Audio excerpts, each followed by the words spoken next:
It's uh it's hard to get that image out of my head. That recent midair collision near Reagan National. Oh, yeah. 64 lives lost, a mix of passengers and military personnel. Awful. It's just a gut punch. And we have this source, deadly plane crash near Reagan National Airport. How Trump's policies contributed to aviation disaster. And while investigations are ongoing, it's raising some really tough questions about whether we've been cutting corners on safety in the name of efficiency. Well, it is a very complex issue, but I think that this source lays out a compelling case. Okay. One of the biggest concerns that they raise is deregulation Okay. during the Trump administration. Mhm. And it's not just about reducing red tape, but it's about potentially weakening the very safeguards designed to prevent these kinds of tragedies. Okay, so let's unpack that a little bit. Sure. What specific deregulation measures are we talking about, Right. and how might they have created a more dangerous environment in the skies? Well, the source points to a few key areas. One is the relaxation of pilot training requirements. Uh-huh. There were concerns raised at the time that this could lead to less experienced pilots in the cockpit, potentially impacting their ability to react effectively in critical situations. That makes sense. Another area is the reduction of staffing for air traffic control.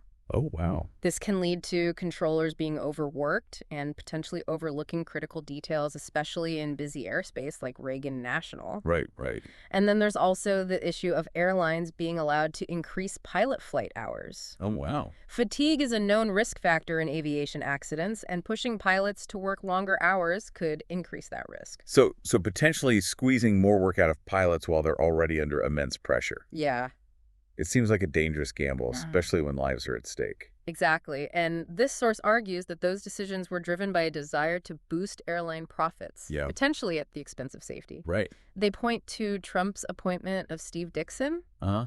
a former Delta Airlines executive, as FAA administrator, as evidence of this prioritization of industry interests over public safety. So it's that whole fox guarding the hen house scenario, isn't it? Yeah. You have someone from the industry regulating the industry that they were a part of. Right. The potential for conflicts of interest seems pretty significant.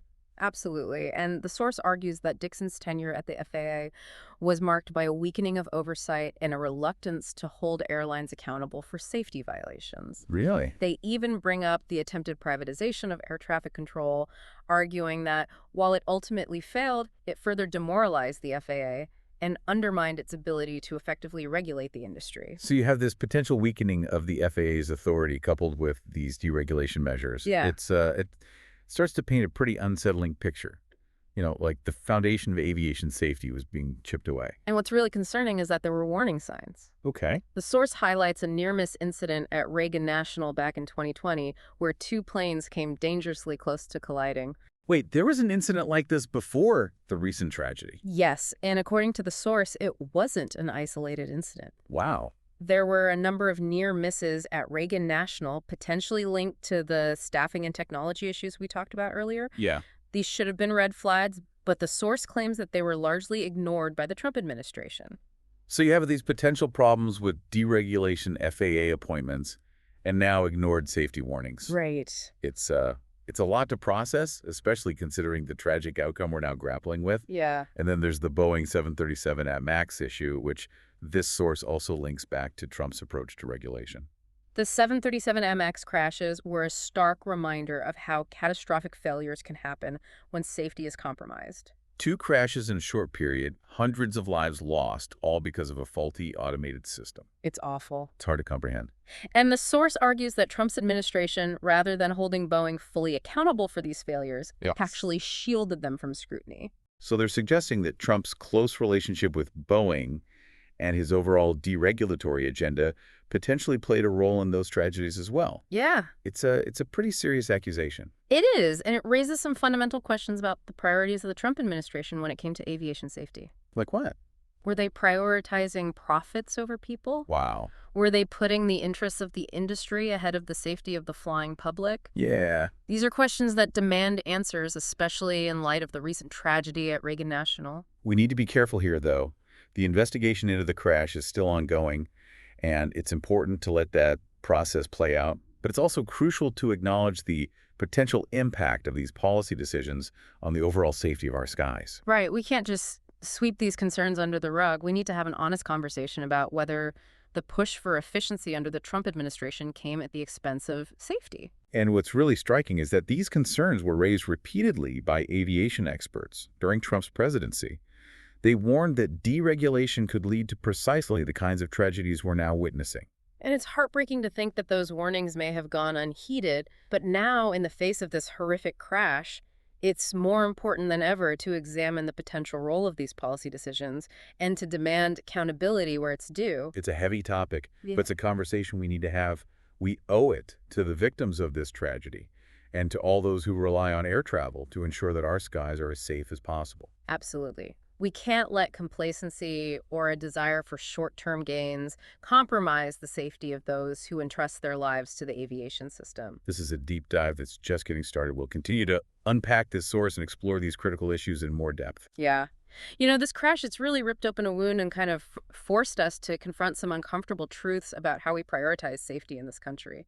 Yeah, it feels like a wake-up call, and this source is really shining a harsh light on the decisions that may have set the stage for this tragedy. And what's even more disturbing is that this pattern of prioritizing profits over safety, it seems to extend beyond just aviation.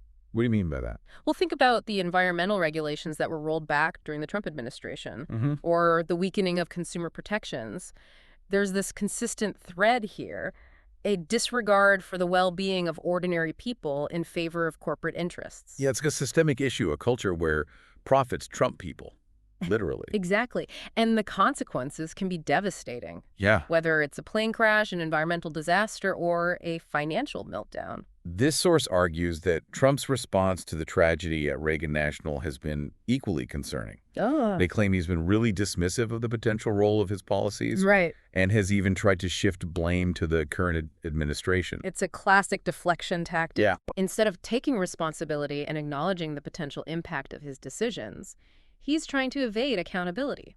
It's infuriating. Yeah. And what's even more infuriating is that this isn't the first time he's responded to a crisis in this way. Right. Think about his handling of the COVID-19 pandemic. He downplayed the threat, spread misinformation, and actively undermined efforts to contain the virus. It's a pattern of behavior that reveals a profound lack of empathy and a disregard for the suffering of others. And it raises serious questions about his fitness for leadership. Yeah, it's really hard to have faith in a leader who refuses to acknowledge their mistakes and learn from them. And it's even harder to trust a leader who prioritizes their own interests over the well-being of the people they're supposed to serve. This source argues that Trump's legacy is one of recklessness and negligence. Wow.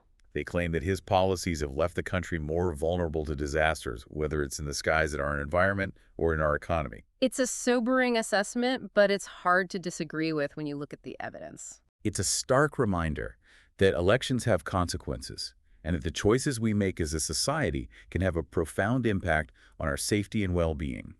This tragedy at Reagan National should be a wake-up call. We need to demand better from our leaders. We need to prioritize safety over profits. And we need to hold those in power accountable for their actions. This is a conversation that can't be ignored.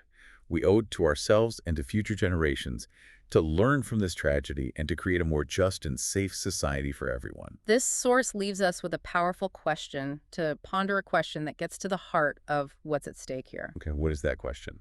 It's this. Are we willing to continue down this path of deregulation and corporate greed, even if it means putting lives at risk?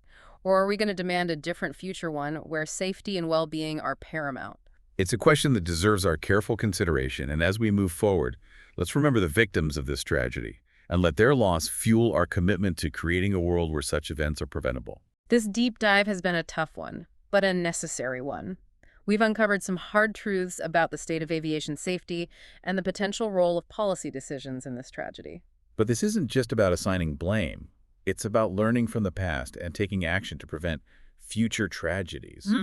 What can we do to ensure that safety is never compromised in the pursuit of efficiency? We need to empower regulatory agencies like the FAA to effectively enforce safety standards. We need to hold airlines accountable for maintaining the highest safety standards and for prioritizing the well-being of their passengers and crew. And we, the people, need to be vigilant, demanding transparency and accountability from our elected officials and from the industries that impact our lives. This source suggests that we really need to rethink our approach to aviation safety altogether. Yeah, they argue that we've just become too complacent, too willing to accept risks in the name of convenience and affordability. Yeah, it's cheaper, it's faster, Right, exactly. but at what cost? Exactly. And they call for a fundamental shift in our mindset, a return to a culture where safety is paramount, not just in aviation, but in all aspects of our lives. It's a powerful message and one that really resonates deeply in the wake of this tragedy. Yeah. As we wrap up this deep dive, I keep coming back to the families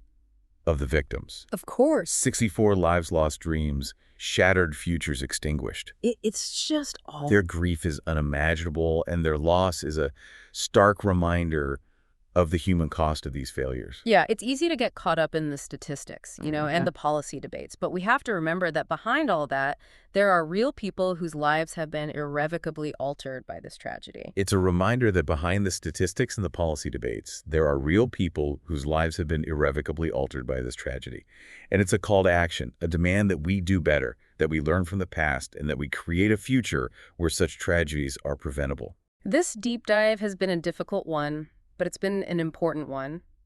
We've uncovered some hard truths about the state of aviation safety and the potential role of policy decisions in this tragedy. But this isn't about assigning blame. It's about learning from the past and taking action to prevent future tragedy. Absolutely. So as we leave this deep dive, Yeah. what are your final thoughts for our listeners? Well, I think the takeaway here is that we all have a role to play in ensuring safety, whether it's in the air or in any other aspect of our lives.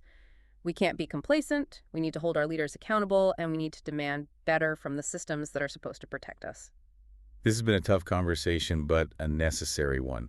And I want to thank you for joining us on this deep dive into this incredibly important topic. It's been a pleasure. Thank you for listening.